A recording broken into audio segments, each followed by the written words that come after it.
bagaimana caranya bikin negara Islam ya? Kan itu perlu anggaran, perlu segala macam dukungan internasional. Saya membayangkan justice, efisiensi di dalam menghasilkan distribusi keadilan. Karena saya berpikir untuk bikin negara Islam serius. Membuat negara itu ajaran agama. Lalu dalil yang kedua, negara itu diperlukan agar kita bisa beragama dengan baik. Hanya saja kita tidak bisa dan dilarang membentuk negara seperti yang dibentuk oleh Nabi, itu tidak boleh, haram. Hancurkan sekat-sekat nasionalisme yang telah memecah belah kita semua. Angkat satu orang khalifah untuk menyatukan umat. Sekarang kalau ada, siapa yang buat? Tanya ke Nabi, Nabi tidak ada. Allah tidak nurunkan lagi wahyu. Lalu siapa? Bentuk sistem negara menurut kebutuhan kita. Oleh sebab itu negara-negara Islam itu ada 67 negara Islam di dunia ini, beda-beda.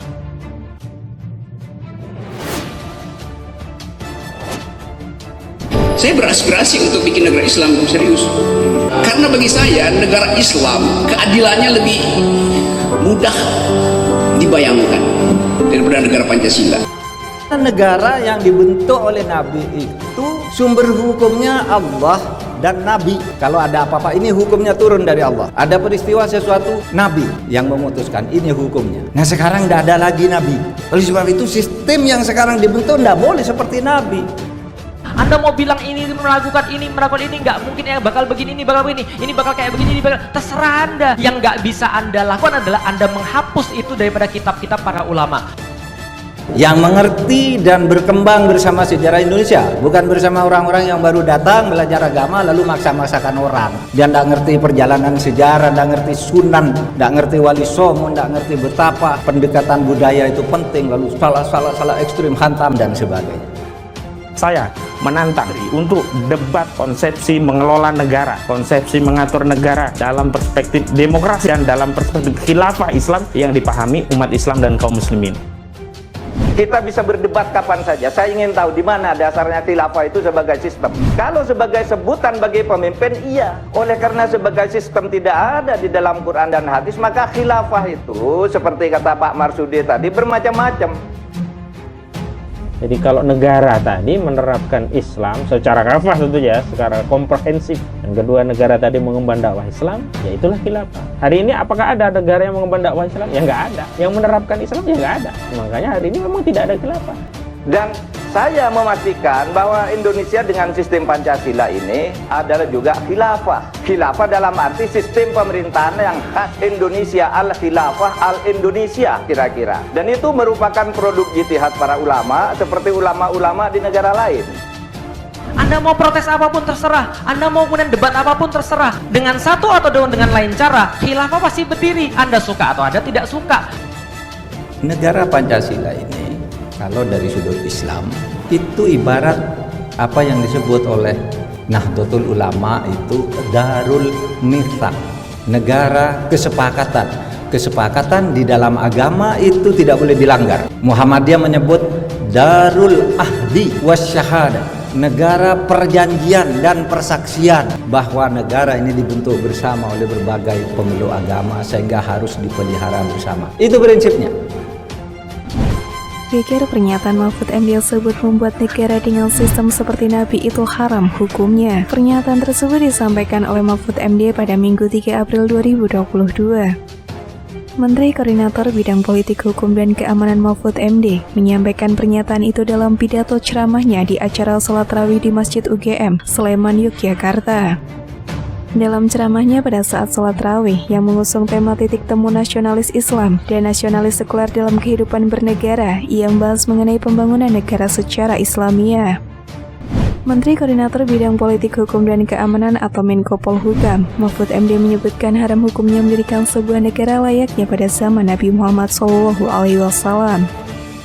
Kita nggak bisa dan dilarang membentuk negara seperti yang dibentuk oleh Nabi. Nggak boleh, haram hukumnya, kata Mahfud MD saat ceramah tarawih dengan tema titik temu nasionalis Islam dan nasionalis sekuler dalam kehidupan berbangsa dan bernegara di Masjid UGM Sleman pada Minggu 4 April.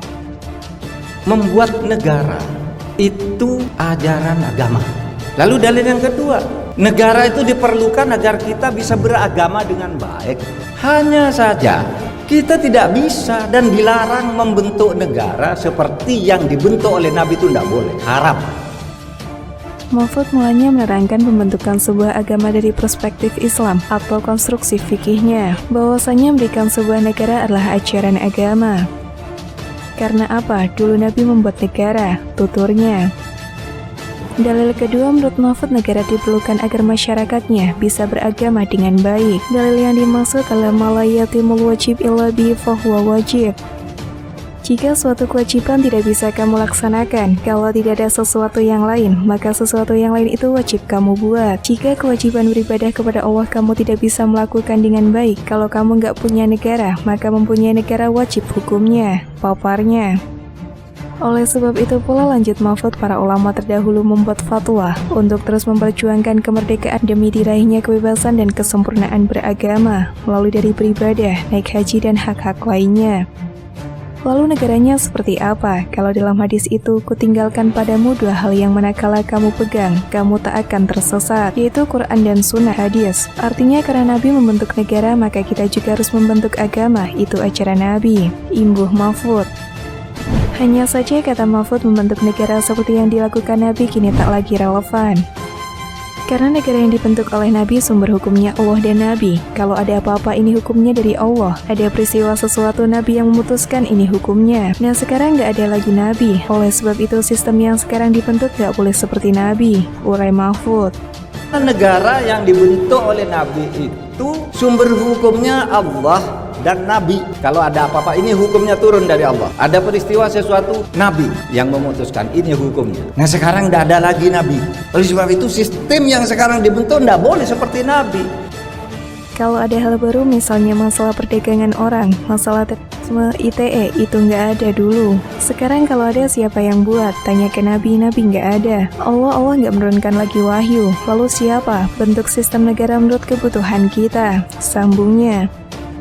Menurut Mahfud, dari 67 negara berpenduduk mayoritas pemeluk agama Islam, tidak satu pun memakai sistem ketatanegaraan ala Nabi. Semisal Mesir ataupun Maroko dengan sistem presidensial, Malaysia dan Pakistan memakai parlementer, lalu keamiran Uni Emirat Arab dan sistem monarki absolut kerajaan Arab Saudi. Dan Indonesia juga negara yang merupakan mayoritas Islam terbesar, membentuk namanya Negara Kesatuan Republik Indonesia berdasarkan Pancasila, juga berdasarkan istihad para ulama. Imbu Mahfud. Menjadi negara Islam, kata Mahfud, bukan hal yang dituju Indonesia, melainkan menjadi negara Islami atau negara yang menerapkan nilai-nilai ajaran Islam. Indonesia ini bukan negara Islam, tetapi negara Islami. Sehingga sifat-sifat keislaman tumbuh di sini melalui budaya. Kita membangun budaya yang Islami sesuai dengan kebutuhan budaya Indonesia.